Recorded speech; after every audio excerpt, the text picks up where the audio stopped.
ujian yang Allah ujikan. Ibnu Qayyim Al-Jauziyah dalam kitabnya Ad-Dawa Ad-Dawa, beliau mengatakan wa malijurhim bimaitin ilam. Orang kalau dicubit masih sakit, berarti masih diuji. Dan hidup ini perpindahan dari satu ujian ke ujian yang lain. Sehingga kalau Anda minta doa ke Allah, ya Allah, jauhkanlah hidupku dari ujian, beli kain kafan. Karena hidup ini perpindahan dari satu ujian ke ujian yang lain. Untuk menstabilkan iman, kita perlu paham efek ujian. Karena beliau bersabda, innallaha idza ahabba qauman ibtalahum.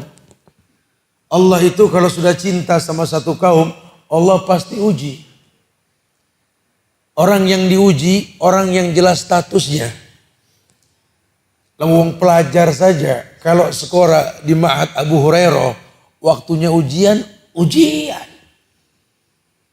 Yang biasa markir di depan gak usah kesel. Lu kenapa ya muka lu merengut aja? Saya gak diuji di sini. Kan bukan murid, betul. Harus ada status dulu. Anda murid, Anda diuji. Ini kalau ukuran manusia. Kalau ukuran Allah ya lebih dari itu. Bukankah Anda makhluk yang bernama manusia? Yang Allah ciptakan. Laqad khalaqnal insana fi ahsani taqwim. Allah pakai bahasa ahsan. Bukan hasan. Hasan baik. Ahsan kan terbaik. More better dan lebih. Ini terbaik loh. Ada makhluk lain yang tercipta sama pun untuk beribadah. Tapi yang dikatakan ahsan kan manusia. Wa ma khalaqtul jinna wal insa illa liya'budun. Tidaklah aku ciptakan jin dan manusia kecuali untuk beribadah. Jin pun tercipta untuk beribadah. Tapi kenapa Allah ini memuliakan manusia bukan jin dengan istilah ahsan tadi, ciptaan yang terbaik. Ini kan ada misi yang possible, bukan impossible. Ini misi yang jelas. Makanya diutus pun nabi dari golongan manusia. Contoh yang pernah terjadi sejak Adam alaihissalam hingga Muhammad bin Abdullah sallallahu alaihi wasallam dan hingga sampai turunnya Dajjal di akhir zaman, dibunuh oleh Isa nanti, wallahi Allah telah berikan contoh yang terbaik buat manusia. Ya, bicara Dajjal turun gak usah dipikirin udah. Karena belum lama ada ustadz yang ngebahas masalah kiamat, Dajjal turun sebentar lagi. Sampai ada yang kebingungan. Saya bilang sama dia gak usah bingung. Ya, kita beriman saja, kiamat pasti datang, Dajjal pasti turun, kan begitu. Makanya baca surat Al-Kahfi 10 ayat pertama tuh. Atau dari fitnah Dajjal di tahiyat akhir. Udah. Kalau kiamat gimana Ustaz? Soalnya kemarin kiamat di Lombok.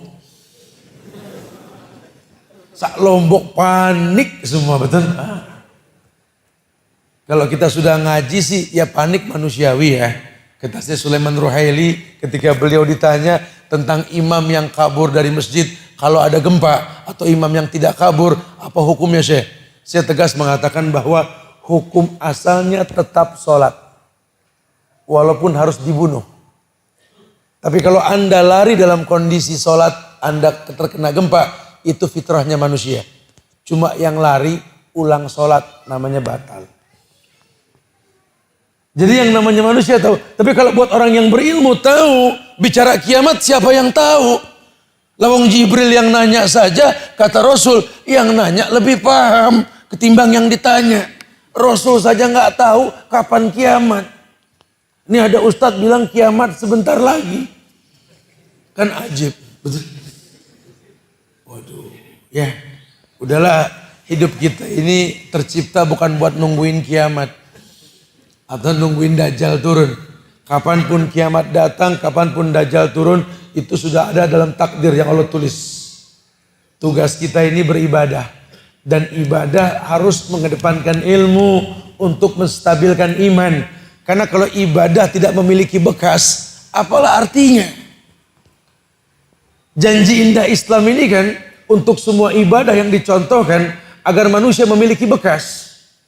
Dari mulai syahadat yang dibaca, sholat yang dilakukannya, zakat yang dikeluarkannya, puasa di bulan Ramadan, haji dan umrah yang dia lakukan, wallahi semua harus memiliki bekas. Kalau sampai ibadah tak memiliki bekas, si pelaku jangan tinggal diam. Allah yang bilang kok, kullu amal ibni Adam lahu. Bahwa seluruh ibadah anak Adam itu kembali pada si pelakunya. Allah nggak diuntungkan. Ini malam Allah untung nih, Zat. Antum bisa bilang Allah untung gimana? Masjid Abu Hurairah penuh. Nggak ada urusannya. Kalaupun sampai penuh, Anda yang beruntung. Makin banyak jumlah jamaah, betul? Makin merasakan betapa Islam ini agung sekali. Bukan Allah yang diuntungkan, bukan. Di tahun Allah untung juga, Zat. Kenapa? Anda puasa Ramadan. Apa urusannya?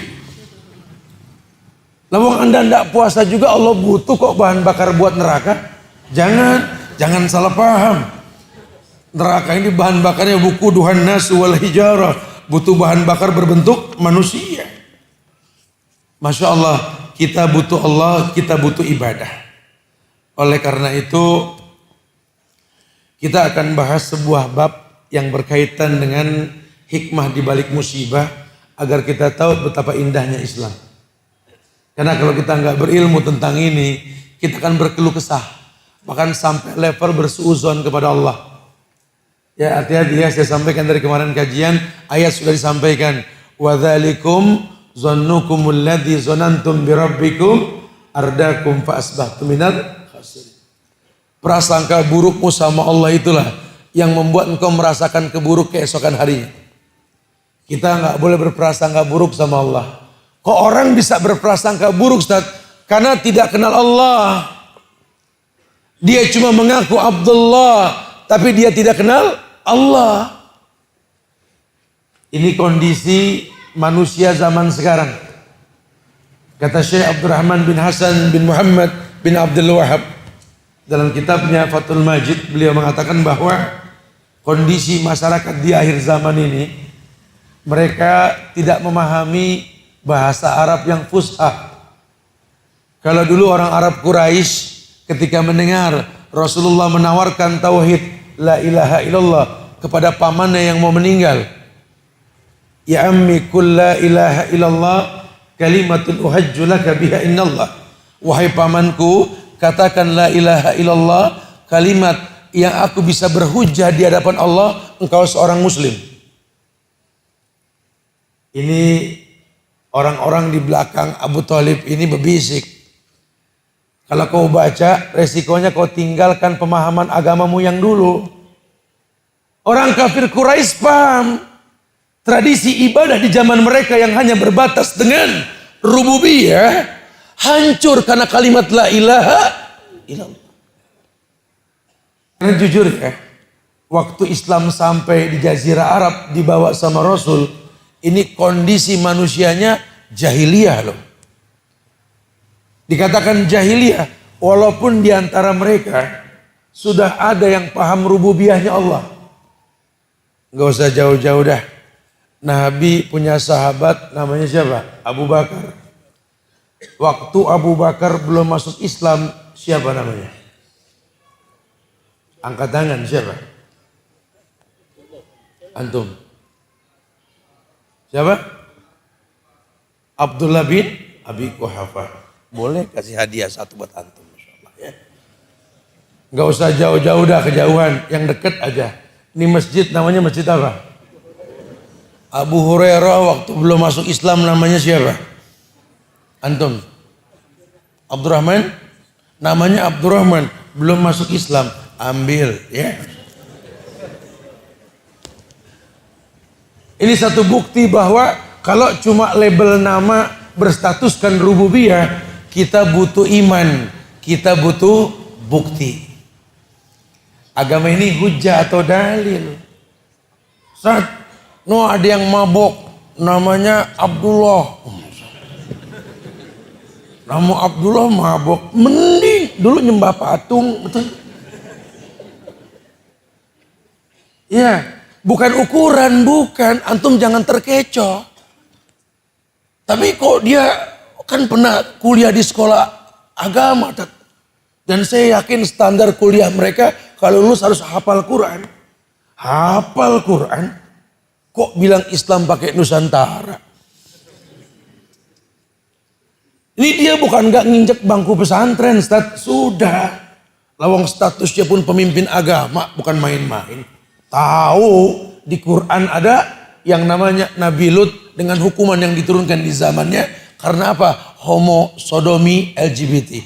Kok sekarang dapat piala? Ana jadi heran. Enggak usah heran. Makanya belajar.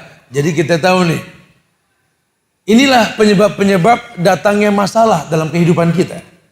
Maka ulama mengumpulkan, yuk kenapa Allah turunkan masalah dalam kehidupan? Ternyata Allah pengen manusia tahu bahwa ada hikmah di balik ujian. Demikianlah cara Allah mendewasakan manusia. Allah menginginkan manusia paham ma'asoba min musibatin fil ardi wala fi anfusikum illa fi kitabim min qabli an nabra'ha. Inna dzalika 'ala Allah yasir. Allah pengen orang paham ini. Ma'asoba min musibah. Tidaklah musibah yang terjadi fil ardi, di muka bumi ini secara umum. Sekarang di Lombok, dulu di Aceh, dulunya lagi ada di kemudian terjadi di Palu dan beberapa tempat lainnya, bumi secara umum. Tornado di Texas, api yang betul-betul menggulung hutan dan lain-lain. Lihat, terjadi bencana di mana-mana. Itu namanya fil ardi. Merupakan ayat-ayat yang tersirat. Buat kita simpulkan ada hikmah di balik musibah. Wala fi anfusikum, atau dalam dirimu. Di mana kau merasakan sakit sendiri. Orang nggak ada yang merasakan. Iya, kenapa? Karena la adwa, kata Nabi, nggak ada penyakit yang menular. Ini saya pernah dengar nih, Zat.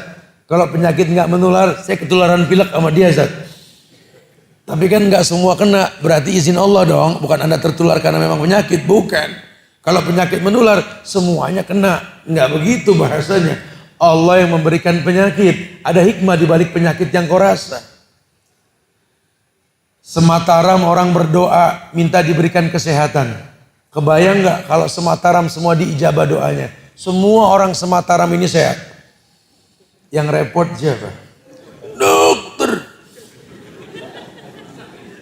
Ini jadi dokter nggak gampang ini. Kalau nggak ada pasien doanya bingung.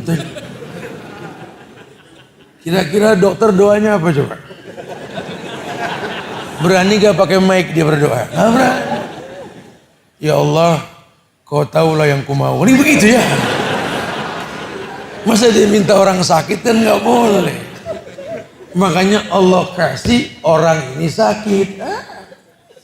Ini orang tua Semataram doain anak-anaknya di pesantren nih. Pada kumpul sekarang, betul. Saya yakin sekali Bapak doakan anak-anak Bapak biar jadi anak yang soleh, betul. Dan anak ini anak yang cerdas, pinter, betul-betul manfaat dunia dan akhirat. Semua pengen anaknya jadi anak yang pinter, anak yang soleh. Betul. Kebayang gak kalau semua doa Bapak diijabah? Semua anak soleh dan pinter. Yang repot siapa? Ustadz. Ustadz gak ngajar, udah pada pintar. Sini mah. Nganggur dah Ustadz urusan udah kalau begini. Pada belonjor di rumah. Ini urusan Allah. Kita nggak pernah tahu urusan. Tapi Allah pengen manusia paham. Hidup ini ada rantai kehidupan. Kalau nggak ada yang sakit, apotik siapa yang beli? Dokter dari mana rezekinya? Kalau semua orang pinter, ini Pak Guru bagaimana? Dan lain sebagainya. Ini kan hikmah. Buat orang yang berilmu, dia coba baca. Ini ayat yang tersirat. Kalau tersuratkan Quran ya, tinggal dibaca. Kalau tersirat kan butuh iman, butuh ilmu dalam memahaminya. La ayatin liqaumin yatafakkarun. Ada tanda-tanda buat orang yang mau berpikir. Terjadinya gempa di Lombok, terjadinya gempa di Palu dan di beberapa tempat lainnya. Coba kita mulai berpikir, ada misi apa di balik kejadian ini? Ternyata memang Allah pengen manusia sadar. Ini nasihat ulama nih. Karena nggak semua orang ini merasakan susah. Ada yang lahir udah kaya. Emang warisannya banyak. Harta nggak usah dicari lagi, betul? Ulama bilang ujian ini yang pertama untuk mengingatkan manusia bahwa hukum asal manusia tercipta dalam keadaan susah payah. Ini bahasa ulama nih. Bersandar pada ayat surat Al-Balad ayat 4. Laqad khalaqnal insana fi kabad. Laqad khalaqnal insana fi kabad. Allah telah ciptakan manusia kabad, lelah, susah payah. Orang merasakan, tadi saya sampai ke Lombok Utara sana, di sekeliling teladan Imam Syafi'i. Itu betul-betul parah ya. Kemarin juga berjumpa dengan kawan-kawan di Sembalun sana, Masya Allah. Subhanallah. Kita bisa dialog santai di alun-alunnya itu, di tanah lapang. Alhamdulillah dengan adanya gempa, jadi buat kajian tuh alun-alun gitu. Tadinya kan buat dagang, betul ya? Wah, ini. Sekarang udah alhamdulillah jadikan tempat kajian, bergetarlah bumi ini karena tauhid ditegakkan. Mereka lelah, mereka capek, mereka bangun kembali bangunan mereka. Cuma disadarkan mereka bahwa yang mereka miliki ini cuma titipan. Dan manusia tidak boleh merasakan mempunyai yang namanya titipan. Hidup ini cuma titipan. Rumahmu yang besar sekarang hancur karena kamu dititipin sama Allah, jadi enteng. Tapi kalau kamu merasa memiliki titipan tersebut, sedih. Lihat cara Allah. Dulu orang soleh ini rumahnya paling jelek, jadul modelnya di tengah masyarakat yang rumahnya mewah. Dengan kejadian gempa ini rumah mewah hancur semua. Tinggal rumah dia yang model jadul pakai rumah panggung. Sekarang paling bagus. Gampang buat Allah mengangkat orang. Innama amruhu idza arada syai'an ayyakula lahu kun fayakun. Ini keluarga yang jarang ketemu, ada gempa pada kumpul semua, betul? Emang kalau nggak gempa jarang pada kumpul, Dad. Saya suka dikeluhin sama orang tua suka ngomong, Ustaz Subhan, saya kan udah tua nih. Emang, saya bilang muda bohong dong. Saya sering sakit, alhamdulillah Pak. Kok sakit? Alhamdulillah. Bapak jujur, kalau Bapak sehat, anak ada yang nengokin nggak? Ya nggak, jarang. Ya. Bapak sakit, entar. Heran anak sekarang itu. Nunggu bapaknya sakit baru, Bapak kenapa? Lu lihat pakai nanya, kan gitu. Bapak kenapa? Lu nggak lihat koyo 4. Udah sakit baru nanya, Bapak mau makan apa? Udah nggak oleh. Lagi sehat kemarin nggak ditawarin. Udah sakit baru dibawain makanan. Kan nggak nafsu. Yang gemuk siapa? Yang nunggu. Ini pipi cabi amat, nunggu belum sakit bangku gitu kan? Allahu Akbar. La'ayatin liqaumin yatafakkarun. Ada tanda-tanda buat orang yang mau berpikir. Allah tidak mungkin berbuat zalim. Pahami asma wa sifat. Tidak ada satupun nama Allah az-zalim. Karena Allah nggak mungkin berbuat zalim. La yukallifullahu nafsa illa wus'aha. Ini ayat dari dulu 14 abad yang lalu sudah begitu. La yukallifullahu nafsa illa wus'aha. Tidak akan pernah Allah uji manusia di luar batas kemampuannya. Pernah dengar ini ayat, Ustaz? Iya. Cuma prakteknya berat. Ya beratlah. Lawang sorga dihadapi dengan keberatan kok. Hufatil jannah bil makan. Dengan kamu yang kamu nggak suka, berat terasa ujian. Lain sama yang namanya neraka. Hufatin nar bisahwah. Neraka dihiasi dengan yang kamu suka, dengan syahwat yang dikedepankan.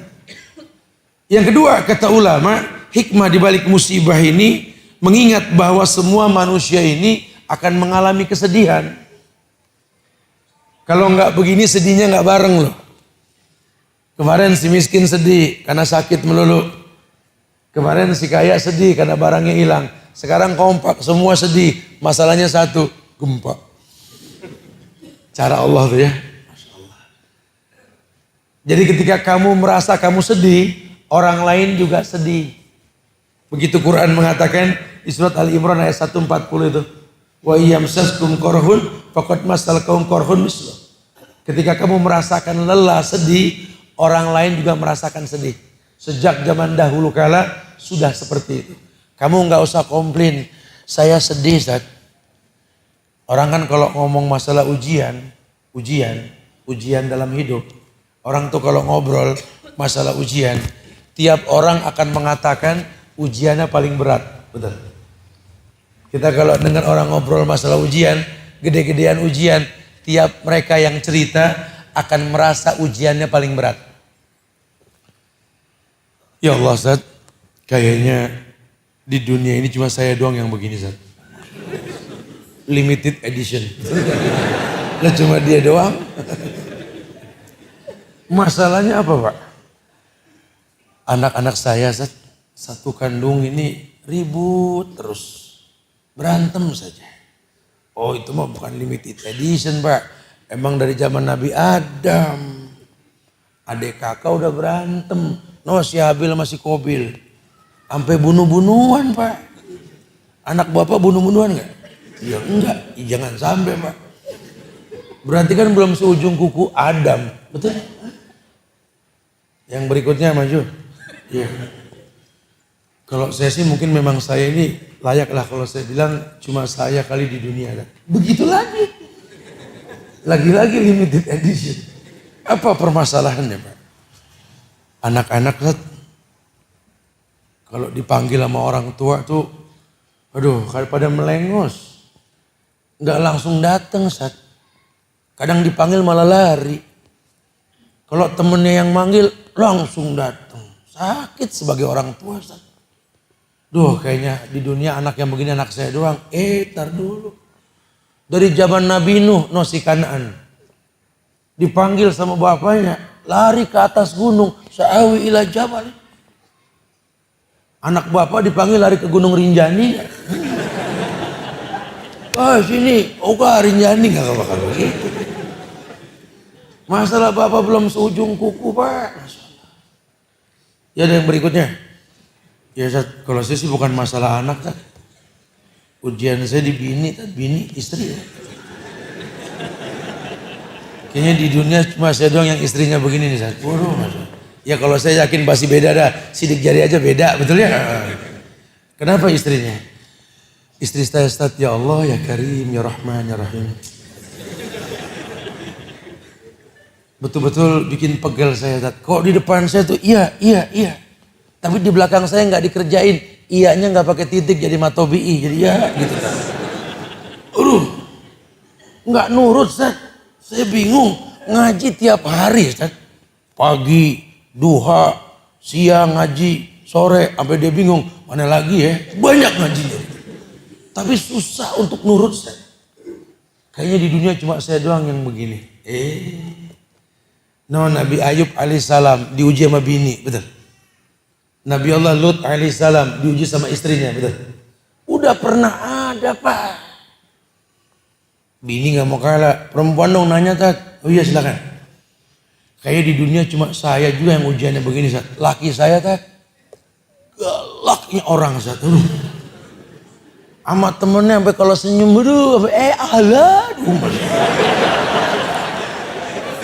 sampai rumah. Kopi. Ini ya Allah Ustaz, berat Ustaz. Aduh saya pernah istihoroh lama dulu minta suami Ustaz. Sampai saya sebut ciri-cirinya sama Allah. Dapatnya dia gitu ya. Ya udah alhamdulillah dah ya. Syukurin udah. Suami saya galak betul Ustaz. Aduh Masya Allah. Bu bersyukur Bu. Ibu pernah dengar ceritaan Asia? Asia siapa? Bininya Firaun. Suami ibu sama Firaun galakan mana Pak? Encer Bu, ujian ibu gak berat. Orang kalau bicara komplain ujian, semua orang komplain sama Allah. Karena dia nggak paham hikmah di balik ujian. Allah nggak mungkin mendatangkan kezoliman. Bahkan dikatakan innallaha idza ahabba qauman ibtalahum. Allah itu kalau cinta dengan satu kaum Allah uji. Tujuan Allah supaya kamu merasakan sedih. Harus sedih. Harus pegel dulu kita baru konsentrasi. Dulu. Zaman anak kita belum bikin pegel mata, pegel hati. Doa kita nggak tapi konsen sama Allah. Paling enak. Rabbi habli minas sholihin. Mesem Rabbi habli minas sholihin. Kita waktu punya orang tua kita belum pensiun, belum setua sekarang. Masih sibuk kerja. Doa kita sebagai anak apa? Abik firli, wali walidayah, warhamhuma kama rabbayani shaghira. Betul? Rabbirhamhuma kama rabbayani shaghira. Enggak tapi khusyuk. Sekarang ketika anak sudah mulai tumbuh dewasa, balik. Suara mulai pecah. Mulai. Kumis mulai numbuh tuh amrot ya. Mulai. Dipanggil nggak nengok, disuruh nggak nurut, mulai pegal. Saat itu doa kita lebih khusyuk ketimbang dulu. Betul. Kalau dulu, Rabbi habli minas sholihin. Sekarang, Rabbi habli minas sholihin. Minas sholihin. Aduh. Pakai hadu belakang. Dulu mah nggak ada khusyuk kayak begitu. Ini orang tua kita sekarang sudah tua nih. Sudah pensiun, udah mulai bawel. Udah mulai masalah dibuat-buat. Sendal salah taruh aja masalah. Kopi encer masalah. Udah masalah betul. Ya Allah, rumah tangga ditimbrungin. Ada aja ribut sama cucu. Mulai. Yang tadinya Rabbi firli wali walidayah. Sekarang Rabbi firli wali walidayah ya. Wali walidayah. Wali walidayah. Dia ulang-ulang kayak Allah nggak paham gitu loh. Orang harus diuji dulu. Baru. Ini kondisi kita seperti itu loh. Kita lupa Allah uji kita. Nih kalau kemarin nggak ada gempa, nggak ada yang doa nangis malam-malam. Sekarang orang banyak doa nangis malam-malam. Itu cara Allah. Allah pengen manusia tahu bahwa manusia itu kerdil. Diuji sama Allah. Agar kamu tahu bahwa Allah uji manusia mudah. Tapi Allah katakan inna dzalika 'alallahi yasir. Buat Allah pun mengembalikannya mudah, nggak susah. Wa innallaha ta'ala la yunalu ma indahu illa bitta'ah ajmilu fit talab.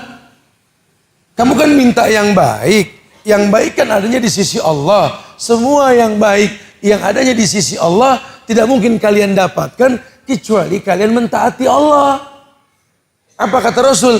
Ajmilu fit talab. Perbagus cara meminta. Kapan meminta dikatakan bagus? Yang pertama, ketika iman dikedepankan dan ilmu. Kamu punya akhlak dalam doa. Dan yang terpenting apa? Kamu tahu Allah syariatkan innallaha yuhibbul mulihina fid doa. Allah suka dengan orang yang mengulang-ulang doa. Apa kata Ibnu Qayyim dalam kitabnya Ad-Dawa, bahwa salah satu suplemen doa itu mencari tempat yang mustajab untuk berdoa. Dan tempat yang terjadi bencana ada tempat mustajab untuk doa. Ketika hujan turun di sepertiga malam dan lain sebagainya, banyak mereka mencari waktu tersebut.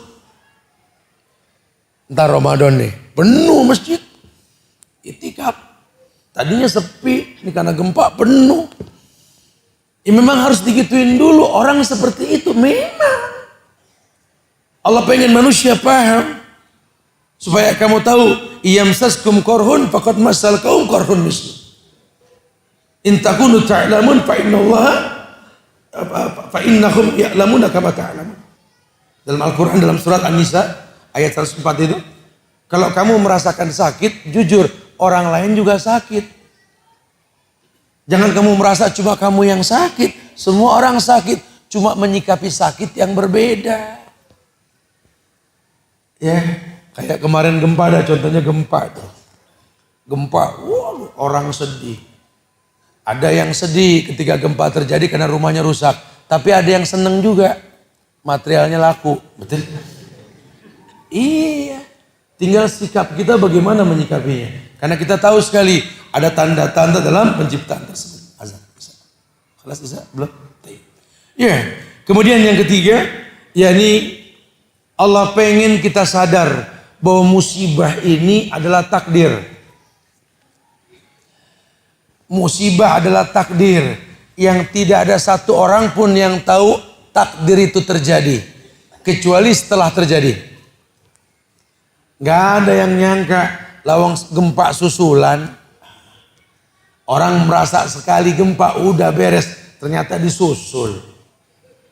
Ya, siapa sih yang nyangka? Ya nggak ada yang nyangka. Karena kita nggak bisa pilih ujian. Andai kita bisa memilih ujian, oh asik. Cuma kan kita nggak bisa. Cuma tugas kita ini menstabilkan iman untuk menyikapi ujian. Karena kalau buat orang beriman diuji, kata Rasul, ajaban li amril mu'min. Ajib ini orang beriman. Kenapa? Inna amrahu kullahu khairun lahu. Yang terbaik buat dia orang beriman itu. In asabatu syarra syakara wa in asabatu dharra sabara fakana khairun lahu. Orang beriman ini apapun ujiannya ajib, menakjubkan. Diuji dengan kenikmatan dia bersyukur, syukur baik buat dia. Diuji dengan sesuatu yang dia tidak suka dan dia bersabar, sabar pun baik buat dia. Ajib, ajaban diambil mukmin. Menakjubkan orang beriman, menstabilkan iman ini mendatangkan ujian. Dulu nggak ada rencana Nabi perang Badar, betul?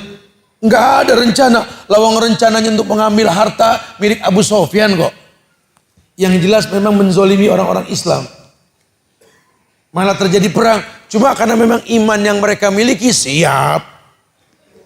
Walaupun cuma jumlahnya 313, musuhnya 1000 orang, nggak ngaruh. Apa kata Rasul? Allah kasih kemenangan sama kalian, bukan jumlah kalian, tapi iman dan takwa kalian. Diutus malaikat dari Jabal Malaikah itu. Di Badar sana. Allah kasih kalian menang. Bahkan diabadikan dalam Quran. Kam min fi'atin qalilatin ghalabat fi'atan katsirah bi'idznillah. Dari dulu yang sedikit lebih unggul ketimbang yang banyak. Dari dulu. Kenapa? Karena Allah yang kasih menang. Ini yang dipahami oleh Umar ibn Khattab ketika mengganti Khalid bin Walid dengan Abu Ubaidah bin Zarrah ketika penaklukan kota Palestina. Orang geger nih Umar apa urusannya? Kok Jenderal Khalid diganti sama Kopral Abu Ubaidah bin Zarrah? Ini sih memang Umar ini memang nggak suka nih sama Khalid ini. Kasak kusuk di kalangan manusia. Hingga sahabat datang bertanya ke beliau, ini rame nih masyarakat, kalau nggak salah Abdullah bin Mas'ud itu.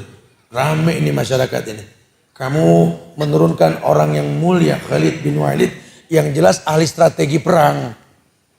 Kata Umar begini, Rasul cinta sama Khalid, Umar pun cinta. Khalid sahabat Rasul, Khalid sahabat Umar. Tak ada benci di antara kita. Cinta sama Khalid. Kok pakai diganti? Kalau masalah ganti, salah kalian. Kita mau perang, kalian berbuat syirik. Di mana kesyirikan kami wahai Umar? Kalian berkata, di mana ada Khalid bin Walid, di situ ada kemenangan. Syirik. Khalid turun, Abu Ubaidah naik. Takluk gak Palestina? Takluk. Siapa yang memberikan kemenangan? Allah. Terjadi kasak kusuk di bawah nih. Biasa anak buah, ini jenderal turun jadi orang biasa, jadi omongan. Padahal Khalid si paham, wa tilkal ayyamu nudawiluha bainan nas. Ada perputaran di antara manusia. Ya, ada sebagian riwayat mengatakan mereka mencibir Khalid jadi anak buah sekarang. Anak buah jadi pimpinan. Perasaan ente gimana Khalid? Kata Khalid bin Walid, aku berperang untuk Allah bukan untuk kalian. Biasa memimpin dan dipimpin. Nggak ada masalah. Nggak sakit hati kalau nggak mimpin lagi. Betul? Ya, nggak bingung. Konsekuensi pemilu itu dipilih dan tidak dipilih, betul? Iya. Pokoknya kalau dipilih alhamdulillah, enggak juga alhamdulillah, nggak ada masalah. Sekarang begini, harusnya kalian tahu ketika aku jadi jenderal kemarin, kita kan ngobrol susah. Prajurit ngobrol sama jenderal nggak gampang. Sekarang jadi orang biasa, nanya. Saya ini nggak pernah kalah perang, kata Khalid. Nggak ditanya, kenapa saya nggak pernah kalah perang? Tanya dong. Ada yang nanya kali itu ya, ditanya tuh. Khalid jawab dengan gampang bahwa sesungguhnya aku ini berperang selalu mendapatkan kemenangan karena memegang hadis Nabi yang mengatakan bedanya orang hidup dengan orang mati seperti orang Islam dengan orang kafir. Kenapa orang kafir dikatakan mati? Karena nggak pernah mengingat Allah. Dan kita orang Islam selalu mengingat Allah, kita hidup. Saya selalu berkata dengan pasukan saya, bantai mayit tersebut. Musuh ini mayit. Karena mereka tidak berzikir sama Allah. Belakangan ini bangsa Indonesia lemah. Karena bergelantungan di pundak-pundak mayit. Betul? Minta tolong sama negara mayit. Minta hilang hutang negara dengan cara mayitiyah, ribawiyah. Lihat. Bahkan orang Islamnya pun hidup dengan cara mayitiyah. Sholat. Allahu Akbar. Persis gerakannya kayak sifat sholat Nabi. Tapi ngantongin ATM. Bank-bank konvensional di kantong riba. Dan dianggap biasa. Betul? Nggak usah angkat tangan. Ini muskilah akhi. Antum talbisul haqqo bil batil wa taktumunal haqq wa antum ta'lamun. Itu yang terjadi. Jangan komplain kalau Rabbana atina tidak mustajab lagi. Jangan komplain kalau salat enggak membuat manusia bertakwa. Iya, lawang talbis. Alladzina amanu wa lam yalbisu imanahum bizulmin ulaika lahumul amnu wa hum muhtadun. Itu ayat. Orang yang beriman yang tidak mencampur adukan iman dengan kezoliman. Iman zolim diterjemahkan syirik yang paling besar atau yang paling kecil sekalipun. Zolim, talbis. Kalau dia tidak mencampur adukan walam yalbisu imanahum bizulmi ulaika lahumul amnu wa hum muhtadun. Allah jamin al-amnu, tenang jiwanya, wa hum muhtadun, gampang dapat hidayah. Ini 17 kali loh minta hidayah. Diwakili hafiz Quran loh. Ihdinas siratal mustaqim. Talabul hidayah. Minta 17 kali. Takbir. Allahu Akbar. Sama orang tua berantem. Allahu Akbar. Sama mertua enggak akur. Allahu Akbar. Sama tetangga ribut. Allahu Akbar. Menggalang massa mencaci maki pemerintah. Walaupun hadisnya jelas. Syibabul muslim fusuk wa qitaluhu kufrun. Mencaci maki orang Islam dari pinggir jalan fasik. Membunuhnya kafir. Kau katakan jihad. Allah karim. Ini terjadi bukan tidak. Ibadah tak memiliki bekas. Jangan tinggal diam. Jangan tinggal diam. Aslih nafsak yasluh lakan nas. Begitu kata Rasul. Jangan salahkan pemimpin kalau negara seperti ini. Salahkan rakyat Anda sebagai rakyat. Apa kata Ali bin Abi Thalib? Pemimpin tergantung rakyat. Kalau rakyatnya pinter yang diangkat orang pinter. Siapapun yang terangkat manusia pasti berbuat salah. Betul? Maka perlu kita pahami dengan ilmu. Siapapun yang terangkat kalau dia seorang muslim, doakan. Bukan hujatan, bukan cacian, bukan makian. Masya Allah. Subhanallah. Ya, baru kemudian ditekankan di yang keempat. Bahwa ada hikmah di balik musibah ini. Allah pengen kita mengingat bahwa yang namanya sabar itu ada pahalanya. Dulu ada yang komplain sama Rasul. Rumahnya jauh dari Nabawi. Sering terlambat. Sedihlah dia datang ke Rasul. Berkaitan dengan keterlambatannya kalau sholat ini. Izin, ya Rasulullah, izinkan aku untuk pindah ke tempat yang lebih dekat ke masjid. Kata Rasul, bersyukurlah dan bersabarlah. Jalanmu dari tempat yang jauh ke tempat ini, itu pahalamu lebih banyak. Kaki diangkat ke atas, diangkat dosamu. Kaki turun ke bawah, diberikan satu pahala. Nabi ajarkan begitu. Ada orang perempuan punya penyakit epilepsi, ya ayan, datang ke Rasul, ya Rasulullah, doakanlah diriku sama Allah. Kenapa? Aku ini punya penyakit ayan epilepsi. Kata Nabi, kau datang ke orang yang benar, kan kudoakan hilanglah penyakit ayanmu. Cuma asal kuingatkan, kata Rasul, kalau kamu sabar, setiap penyakit ayanmu kambuh, sorga. Apa Rasul? Kalau kamu sabar, setiap penyakit ayanmu kambuh, sorga. Ayan aja dah kalau gitu. Paling berapa lama lagi ayan kan gitu kan. Kalau gara-gara ayan ini masuk sorga, ayan aja ayan sudah. Masya Allah. Lihat. Allah pengen kita mengerti. Karena tidak mungkin satu ujian tidak mendatangkan manfaat.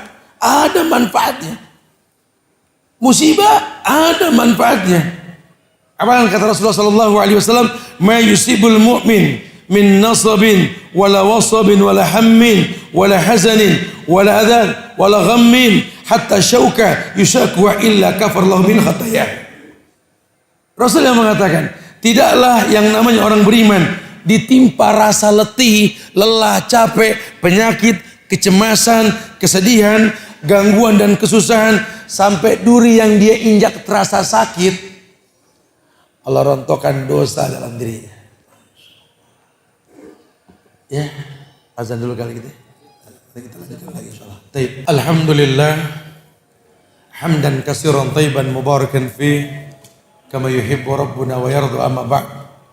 Jamaah sidang majelis yang Allah muliakan dunia dan akhirat.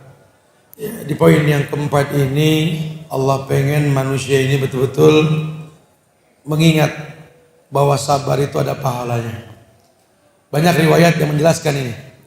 Inna idhamal jaza ma'izamil bala. Maka Nabi mengatakan bahwa besarnya balasan tergantung besarnya ujian yang dia rasa. Ya. Makanya banyak orang nih yang diuji sama Allah. Bahkan banyak orang yang diuji kalau dia bersabar, doanya itu mustajab. Hal tunsuruna wa turzaquna bidu'afaikum. Begitu kan kata Rasul. Kamu jadi begini, jadi baik. Kamu diberikan hidayah, petunjuk, sukses. Karena dua orang lemah di antara kalian. Mereka orang-orang yang baik. Kita bisa berdoa. Nah, tugas kita ini untuk menenangkan orang yang terkena bencana. Supaya mereka bisa bersabar. Kalau mereka sudah bersabar, doa mereka mustajab. Mereka doakan kita. Kenapa? Tahabu, kita saling tolong menolong. Terasa sekali ukhuwah, ja'alnakum su'uban wa qabailan lita'arufnya kelihatan sekali. Dengan adanya bencana, semua suku bangsa terfokus pada Lombok. Sekarang terfokus pada Palu dan beberapa tempat lainnya. Iya. Ujian mendatangkan ukhuwah yang kuat.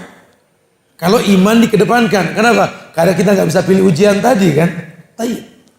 Kemudian yang lainnya dikatakan bahwa Allah pengen kita ini membentengi diri dengan kesabaran tersebut. Iya. Ayat yang ma'ruf yang kita tahu di Al-Baqarah ayat 155 hingga ayat 157 Allah berfirman, "Wa lanabluwannakum bisyai'in minal khauf wal ju' wa naqsim minal amwal wal anfus wath thamarat wa basyiris sabirin." Alladzina idza asabathum musibah qalu inna lillahi wa inna ilaihi raji'un. Allah bilang apa?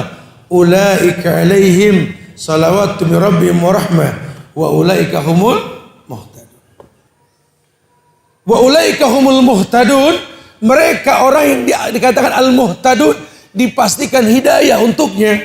Karena muhtadunnya pakai alif lam, jelas keberadaannya. Ini orang dipastikan dapat hidayah oleh Allah. Siapa mereka? Orang yang bersabar. Siapa orang yang bersabar? Alladzina idza asabathum musibah qalu inna lillahi wa inna ilaihi. Dia bisa berkata inna lillah, kami ini milik Allah, wa inna ilaihi rajiun, kami bakal kembali ke Allah. Tentu mengucapkan kata itu nggak mudah. Kecuali memang dia biasa mengikat diri dengan Allah. Mengatakan, raditu billahi rabba. Wabil islami dina, wabi Muhammadin nabiyya wa rasulah. Bukan cuma ucapan lisan, ujung lidah, bukan. Dia ridho dengan Allah sebagai Rabb. Raditu billahi rabbah. Rabbah ya Rubbu, yang mencipta dengan proses. Dan dia tahu sekali Allah Rabbi. Allah yang menciptakan dirinya dengan proses. Dia hisap dirinya. Untuk dia bisa bersyukur sama Allah. Siapa sih dia dulu? Lawang cuma seonggok daging merah yang menangis. Gak punya apa-apa. Sekarang punya kan titipan. Dulu nangkep jari orang tua saja kita gak bisa. Sekarang apa yang kita gak bisa tangkap? Masya Allah. Tapi kelak ada masanya nanti. Tangan pun gemetar tak bisa menangkap kembali. Artinya kemampuan menangkap pun titipan Allah. Allah pengen manusia paham. Siapa sih kamu? Orang yang tercipta tak bisa mengkonsumsi kecuali air susu ibunya. Bergurunya waktu bergantinya masa gigi tumbuh bisa mengunyah kamu. Lama-lama pun tak bisa lagi. Apa namanya kalau bukan titipan? Suruh sadar. Ini semua titipan Allah. Makanya kalau orang yang beriman ini dengan ilmunya dia kedepankan. Iya ya. Innalillah wa inna ilaihi raji'un. Bakal balik ke Allah. Kalau sudah balik ke Allah kan panjang nih ceritanya nih. Summa latus'aluna yawma idzin anin na'im. Nikmat bakal ditanya. Dulu kau pakai apa aja tuh nikmat. Terus habis itu nikmat bagaimana kondisimu? Coba Allah bakal tanya. Pertanyaan ini bakal menguasai akhirat. Kalau kita nggak membiasakan sejak dini memanfaatkan nikmat tersebut, menjawab pertanyaan itu sulit. Masya Allah. Subhanallah. Ya, taib. Kemudian kata ulama yang lainnya bahwa Allah pengen orang yang beriman ini melihat keadaan orang lain yang mengalami musibah yang lebih dahsyat. Ya, Nabi pernah bersabda dalam sebuah riwayat yang sahih, disahihkan oleh Imam Muslim, "Unzuru ila man huwa asfala minkum, wa la tanzuru ila man huwa fawqakum, fa innahu ajdar alla tasdaru nikmatallahi alaikum." Rasul bersabda, "Unzuru ila man huwa asfala minkum." Biasakan olehmu untuk melihat orang yang lebih rendah di antara kalian. Wala tanzuru ila man huwa fawqakum. Dan jangan selalu lihat ke atas terus, lihat ke bawah supaya bisa bersyukur. Fa innahu, karena sesungguhnya ajdar, itu sangatlah baik buat kamu dan patut kamu lakukan. Wala tasdaru nikmatallahi alaikum, dan tolong kamu jangan pernah memandang remeh nikmat yang Allah berikan. Kita punya anak di rumah, makan enak, mengeluh saja. Suruh datang ke pesantren, lihat makanannya coba. Seenak-enak makanan pesantren, ya jauh makanan rumah tetap betul. Tapi lihat tuh kondisinya. Ya, nggak ada permasalahan, bolehlah daripada jauh-jauh ini piknik ke tempat yang membuat mereka ngiler dengan dunia. Ahsan kalau libur, anak dibawa ke pesantren untuk lihat pesantren. Supaya ada ilmu tertarik. Oh iya ya, dalam kondisi terbatas santri ini bisa survive. Kenapa kita yang gak dibatasi dalam hidup kok gak bisa bertahan? Coba lihat. Lihat orang tua kita dulu pakai sendal jadul, jalan kaki, jas, ya cuma pakai kain sarung doang, setengah betis. Sendal juga sendal lili, sendal jadul, betul? Yang kalau kena hujan masuk semua kaki, itu betul. Datang ke notaris itu beli tanah. Lah anaknya ganteng gagah sekarang. Pakai mobil mewah. Ke notaris jual tanah. Malu gitu. Malu. Ya, ada pameran di Singapura di Garden by the Bay. Ada sebuah beca Cina yang pakai orang gitu ya. Ya, itu ditulis di bawahnya itu, jangan kau pandang remeh ini. Karena inilah adanya Singapura. Karena inilah adanya negeri-negeri yang berhasil. Masya Allah. Iya, orang dulu seperti itu. Dulu bambu runcing bisa ngusir penjajah. Wallahi, keterbatasan nggak membuat mereka kerdil. Harga diri mereka punya. Kecil kepala teri lebih hebat ketimbang besar ekor kakap. Harga diri dulu. Bambu runcing ngusir penjajah. Sekarang senjata canggih mancing penjajah. Betul. Kita nggak punya izzah. Kita nggak punya harga diri. Padahal kalau kita sadar jadi bangsa Indonesia, ini kita bangsa yang bersyukur loh. Saya sampaikan di beberapa tempat di Lombok dari kemarin. Kalau sombong boleh, kalau boleh, kan nggak boleh. Kalau sombong boleh, ya orang Indonesia tuh paling layak sombong. Ini negeri jantungnya dunia. Makanya yang menjajah dari dulu perusahaan, bukan negara. Dunia itu berkiblat sama Indonesia. Hasil buminya, Masya Allah. Di bawah bumi bukan cuma minyak, tambang lain pun ada. Batu baranya, minyaknya, geothermal, uraniumnya. Masya Allah. Belum mangannya, emasnya, perak. Ini negeri Masya Allah. Di atas buminya minyak juga. Minyak sawit, minyak kelapa, minyak kayu putih, minyak semua.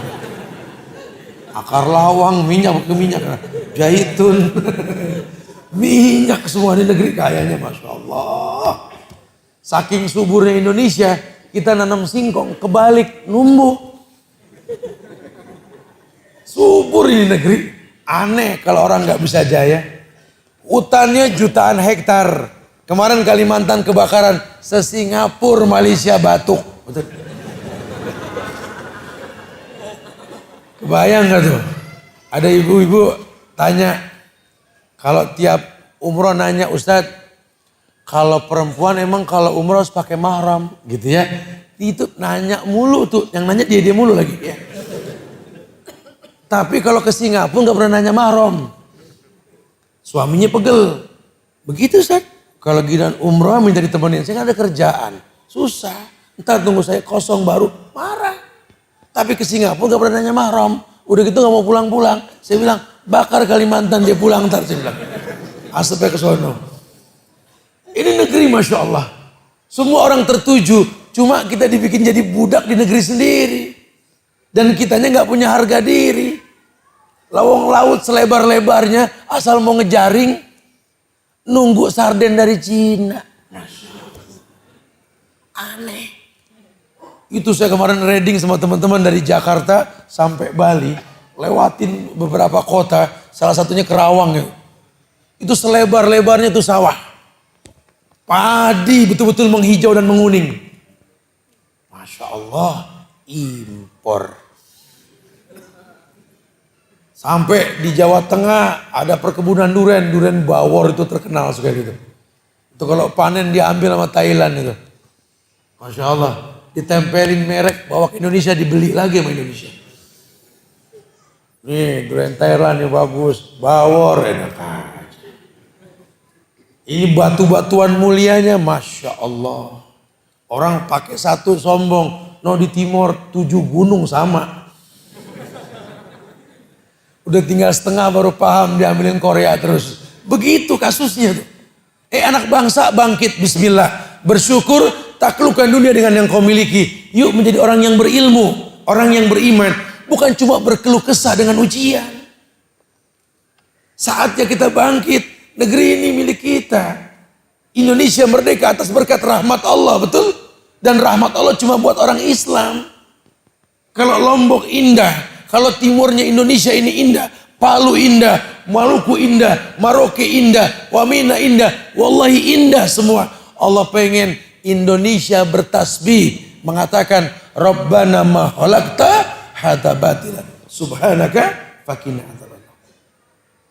Tapi kenyataannya tidak, karena orang Indonesia suka menjual tanah sama si asing dan si asing.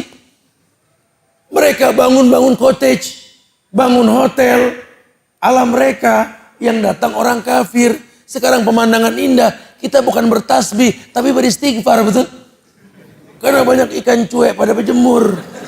Astagfirullah, astagfirullah, astagfirullah. Lah yang punya bumi marah. Siapa yang punya bumi? Allah. Besok kita live dari Palu besok. Tanggal 23 sampai tanggal 27 nanti. Itu betul-betul tanah itu hilang, ditelan tanah. Aspal bisa makan mobil. Ini orang-orang kafir megang sertifikat. Tanah W mana, tanah W mana. Udah gak ada, enak aja. Diambil sama Allah. Orang Indonesia tolong yuk jaga negeri kita. Jaga ukhuwah di antara kita. Kekompakan ini penting. Hujatan, cacian, makian di antara kita sudah hilangkan. Yuk belajar.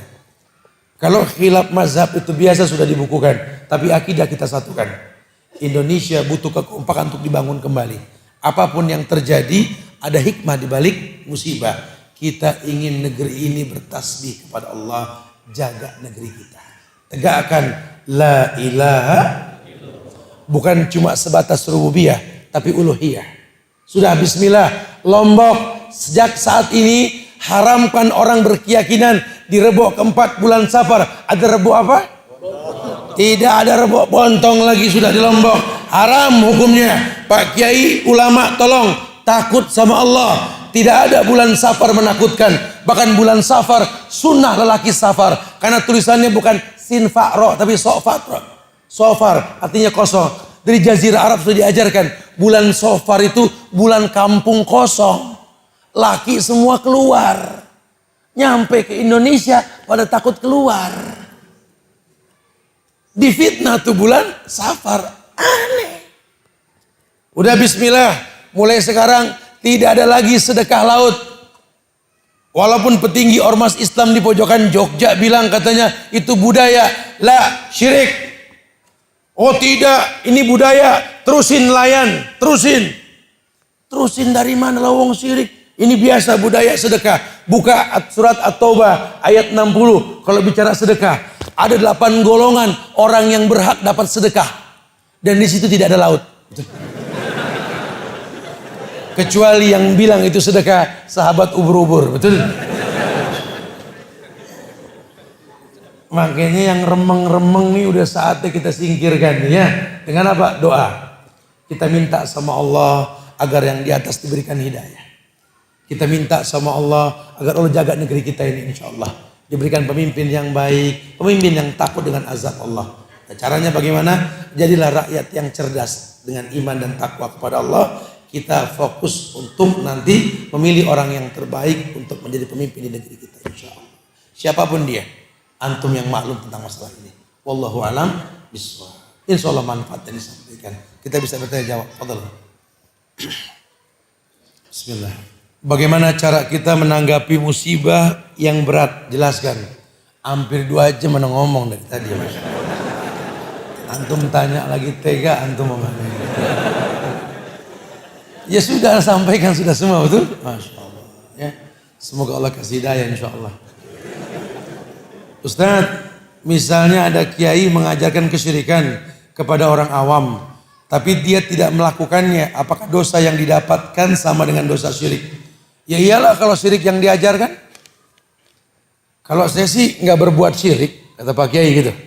Tapi kalau anda pengen sukses, kalau bisa sih ambil tulang kering mayit tanam depan rumah. Oh, dia enggak, cuma ucapannya ngajarin syirik. Orang yang menunjukkan kepada kemaksiatan si pelaku melakukannya. Dosa si pelaku, dosa orang yang menunjuki. Allah. Misalnya ada kiai mengajarkan kesyirikan kepada orang awam, tapi dia tidak melakukannya. Apakah dosa yang didapatkan sama dengan dosa syirik? Sama. Iya, sama. Karena kesyirikan yang dicontohkan. Ya kan? Makanya ini berbahaya sekali nih. Apalagi kalau memang kita ini pemuka umat. Di Indonesia ini kan pencitraan kuat sekali nih. Ya. Makanya sebenarnya sejak zaman dahulu kala sudah ada pencitraan, gitulah. Jadi kita ini bertingkah laku ini penting. Orang tua kepada anak, pemimpin kepada rakyat perlu tahu pencitraannya ini. Khawatirnya ada keburukan yang dicontoh dan diikuti. Lain kalau memang dia tidak tahu, beda. Ini kan dia mengajarkan, walaupun dia nggak melakukan. Wallahu a'lam. Saya seorang mahasiswa dan mencoba berhijrah dan istiqomah, tapi saya dianggap aneh oleh teman saya dan sebagian keluarga. Bagaimana Kiat untuk istiqomah, Ustaz. Oh iya. Emang ini zaman orang yang berbuat baik itu dianggap aneh. Ya saya suka sengaja mempraktekkan di hadapan masyarakat ini sunnah-sunnah yang ditinggalkan. Ya, saya kalau umroh sampai di Mekah atau Madinah, itu saya sholat di qashar. Saya ikut imam 4 zuhur, kemudian saya tambah asar 2 rakaat. Kalau orang lihat, wih Ustadz di qashar males banget kan. Males dibilang. Sunnah dibilang males. Ini zaman.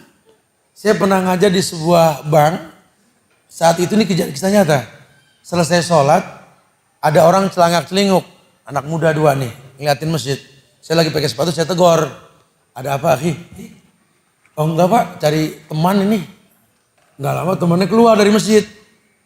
Ditanya, lu dari mana bro? Sholat. Kata yang nanya ke temennya, wih gile sholat. Sholat dibilang gile nih, 2018 loh. Masya Allah, ini zaman ini. Jadi kalau antum menegakkan sunnah di zaman yang seperti ini, kal qabid alal jamri kata Rasul. Kayak megang bara, betul. Antum masih muda, udah pakai jenggot. Dulu nggak pakai, anak gaul, tongkrongan. Hilang 2-3 tahun, balik ketemu teman lagi, udah berjanggut. Temennya bengong. Lu ngapain? Bingung. Kenapa? Itu akar gigi gimana? Keluar. Ya kalau ustadz-ustadz sekarang sih agak aman ya. Kami sejak tahun 2004-2005 mengajar. Dulu masuk ke instansi, itu pasti difoto kami dulu.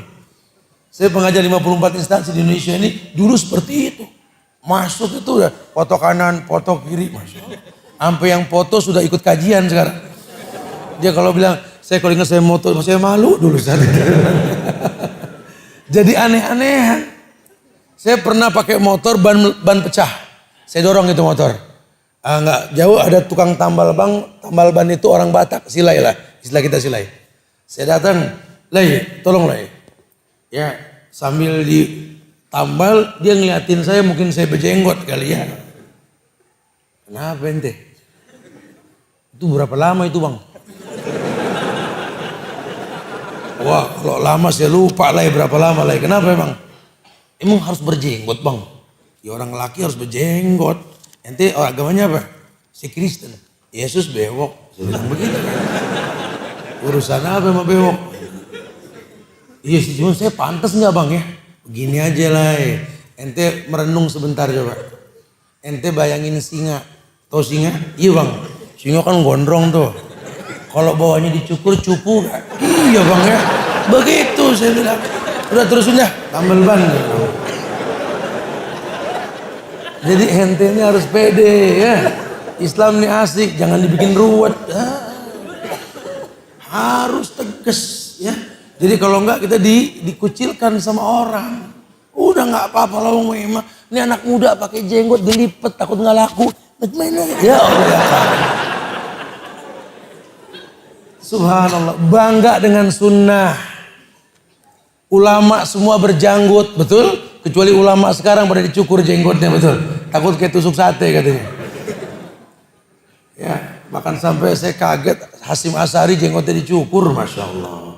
Ajib, betul. Kenapa? Pimpinannya benci sama jenggot sekarang. Sampai segitunya. Sebutkan satu ulama yang tak berjenggot, sebutkan. Semua berjenggot. Kita punya ulama-ulama hebat dari Pangeran Diponegoro, Tuanku Imam Bonjol, Teku Umar, Sultan Hasanuddin, Syekh Muhammad Toha dan lain sebagainya. Wallahi semua berjanggut karena mereka menegakkan sunnah. Wasus sawarib wafliha. Tipiskan kumis, panjangkan janggut. Jangan takut dibilang aneh. Yang aneh yang nggak menegakkan sunnah.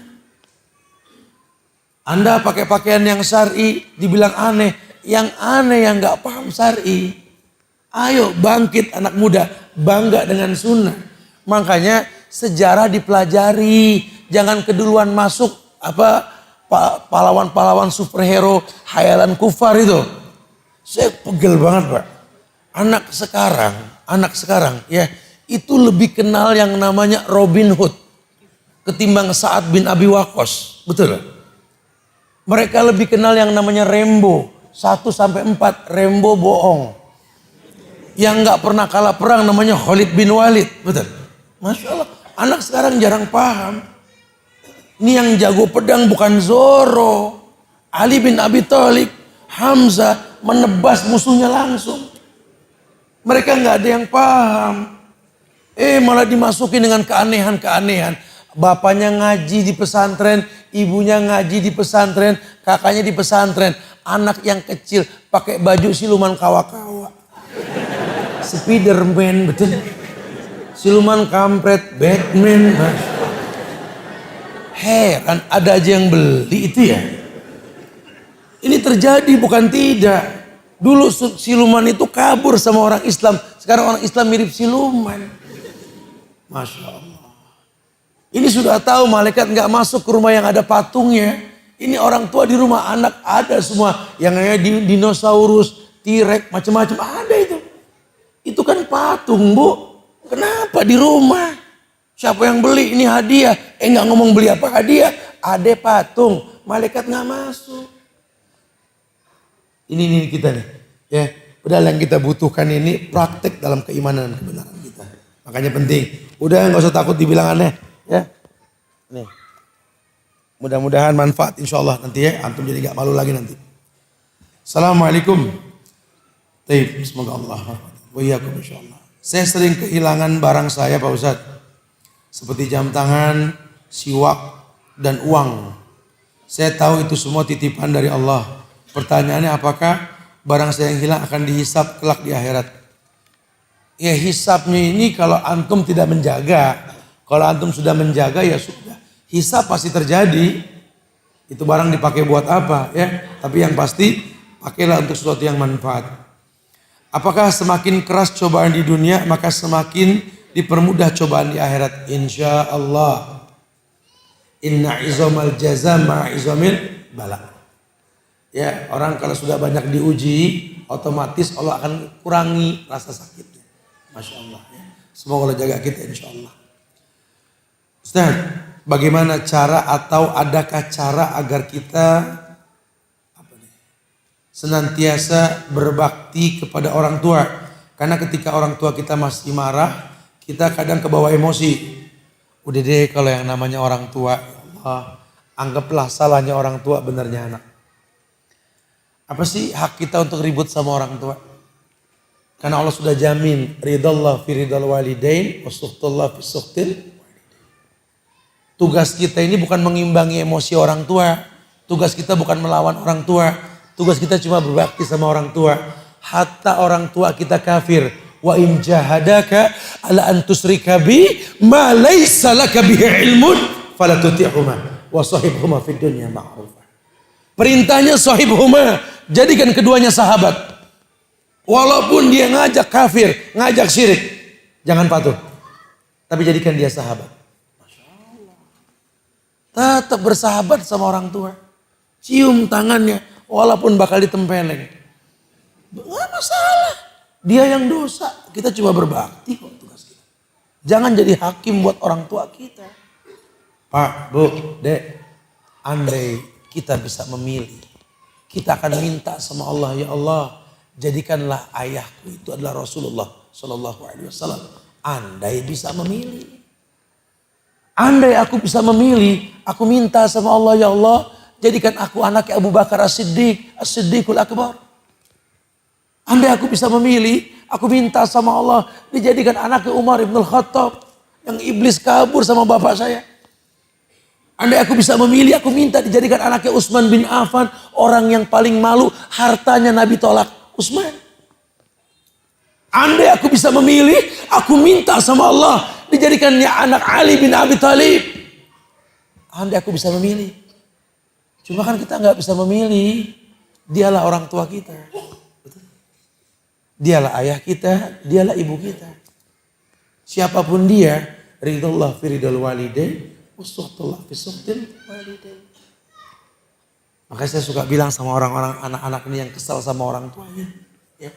Cobalah kamu sekali-kali lihat orang tuamu kalau lagi tidur. Coba. Kesel banget sama bapak. Kesel banget sama ibu kita, kesel. Lihat mereka lagi tidur, lihat. Coba lihat. Ya Allah, bapak, abah, baba, abi, Masya Allah. Kesian. Ya Allah. Kerut di kening ayah sudah mulai tampak. Coba lihat. Mata ayah yang hitam sudah mulai bersepah putih. Coba. Napasnya. Masya Allah. Coba lihat. Ini orang yang kau benci. Coba kau lihat tangannya. Ya Allah ya. Ini tangan yang pernah menuntun saya, mengajarkan saya bertitah. Lihat. Ayah bukan ayah yang 20 tahun yang lalu. Coba lihat. Kamu yang benci sama ayah, kamu lihat. Kamu yang benci sama mama kamu. Ya, sama ibu kamu. Lihat ibumu lagi tidur, coba lihat sekali. Lihat. Ya Allah, mama. Masya Allah. Kerut di kening mama sudah mulai banyak. Coba lihat. Mata mama yang indah sudah mulai bersepah putih, mata tua.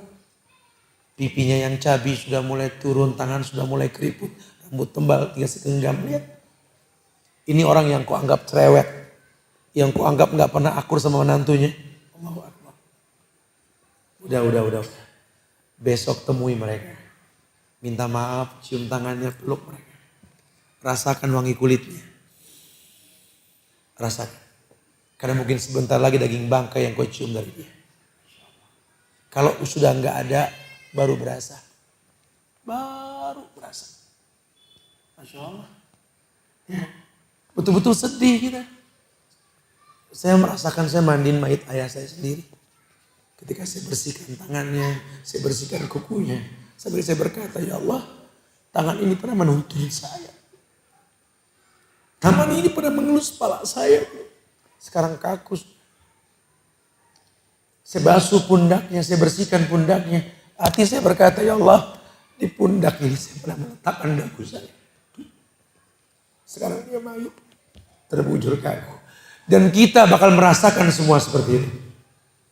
Layakkah kita emosi sama orang tua kita? Allahu Akbar. Sudah. Sahibhuma fid dunya ma'rufa. Jadikan orang tuamu sahabatmu. Minta yang terbaik kepada Allah agar diberikan yang terbaik melalui mereka. Tidak ada yang sulit di muka bumi ini kalau ridho mereka kita miliki.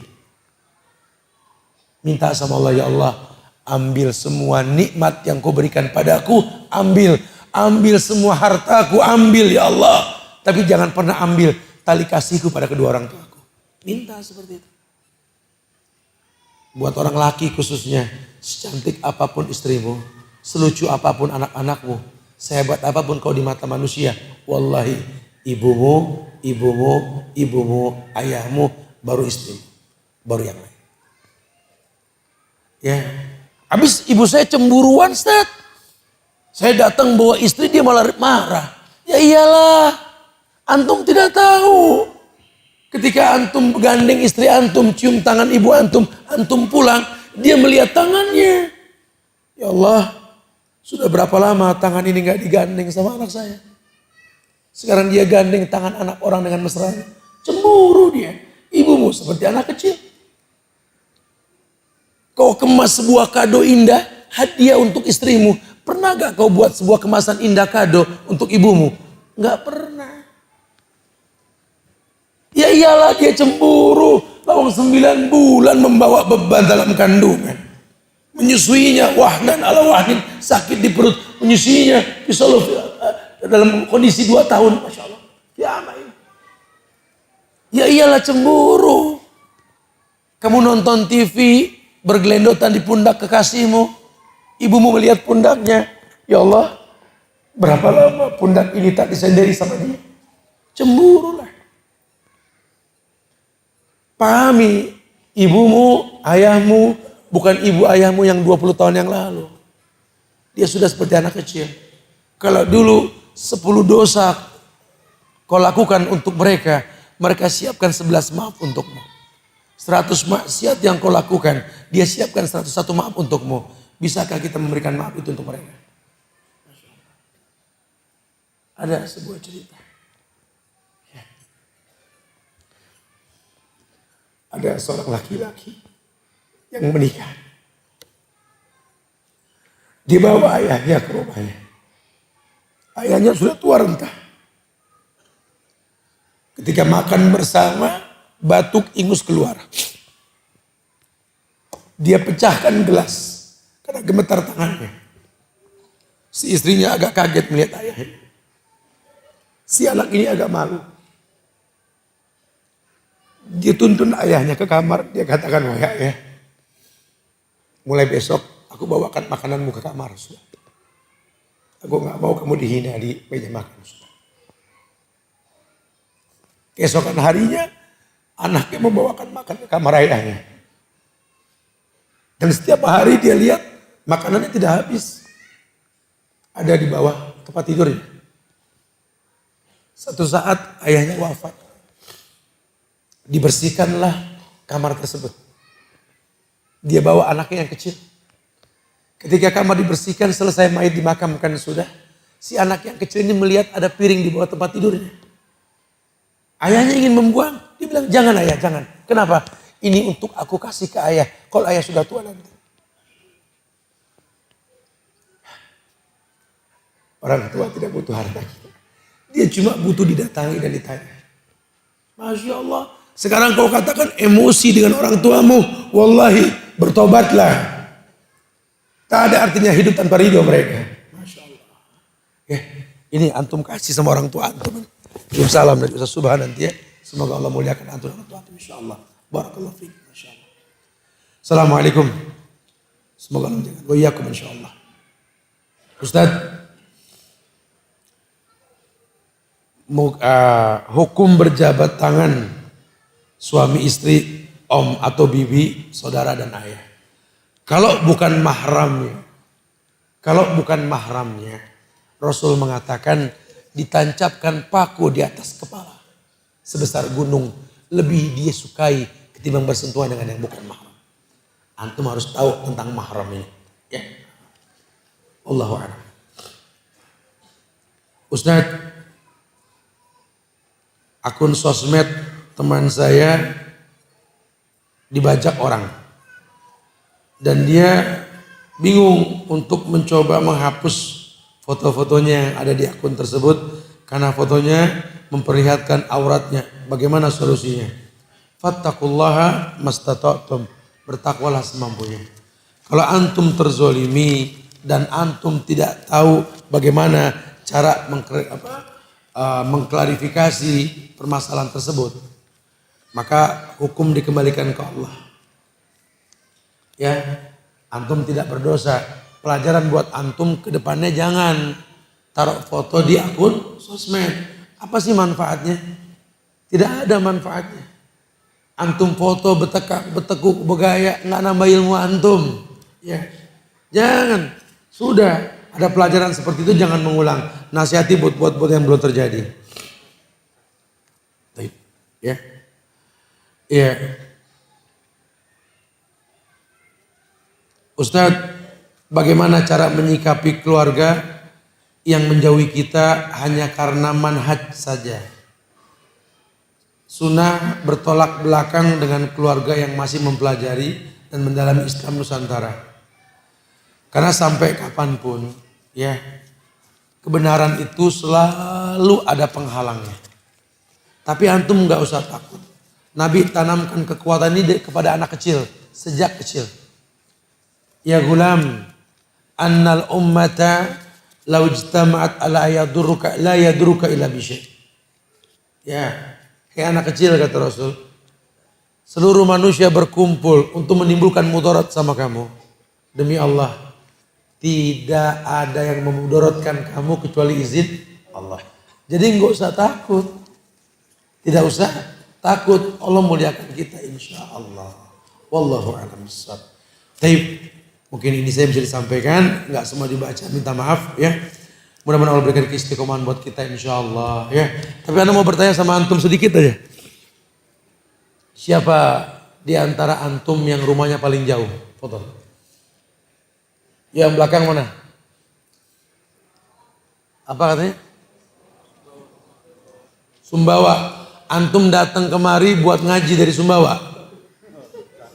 Lah antum santri. Antum datang ngaji, antum paling jauh siapa? Antum? Surabaya. Dari Surabaya datang buat kajian. Masya Allah. Ya. Ada yang lebih jauh dari Surabaya? Malang Batu. Antum datang buat kajian? Hah? Kerja di sini. Dapat kajian. Surabaya dapat hadiah, Masya Allah ya. Siapa yang usianya paling tua? Siapa usia paling tua? Ada 71. Ada yang lebih tua? Ada yang lebih tua? Bapak samping saya 71 ini. Ada yang lebih tua? Berapa? Berapa? Mana orangnya?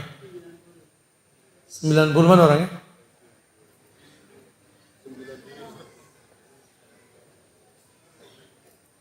Ada mana saya nggak lihat orangnya?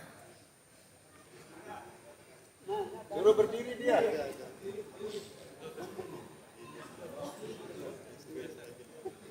Oh Masya Allah.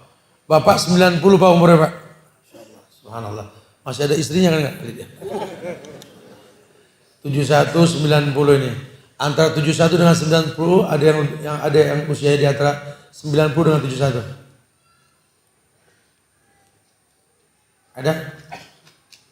Tidak ada. Orang perempuan nenek-nenek ada yang tua, ada yang usia paling tua berapa? Gak kedengeran ya? Nah. Ini anak kasih buat antum, ya, Masya Allah. Dan ini satu lagi buat antum nih, antum mewakili nih usia 71, Masya Allah. Semoga Allah muliakan antum. Cuma bedanya antum masih anak kasih gantungan kunci nih. Ya. Kalau yang paling tua anak kasih garukan supaya gampang garukan ya. Semoga manfaat insya Allah ya. Barakallahu fiik. Ya. Tapi insya Allah manfaat yang disampaikan, minta maaf pada kekurangan, kesempurnaan hanya milik Allah ya. Jaga ukhuwah di antara kita. Yuk saling mendoakan, doakan diri kita, orang tua kita, doakan negeri kita Indonesia. Minta diberikan yang terbaik oleh Allah. Dan untuk orang-orang yang di atas, antum jangan bosan mendoakan pemimpin-pemimpin kita. Semoga diberikan hidayah insya Allah ya. Kita tutup dengan kafaratul majelis. Subhanakallahumma bihamdika, la ilaha illa anta astaghfiruka wa atubu ilaik. Assalamualaikum warahmatullahi wabarakatuh.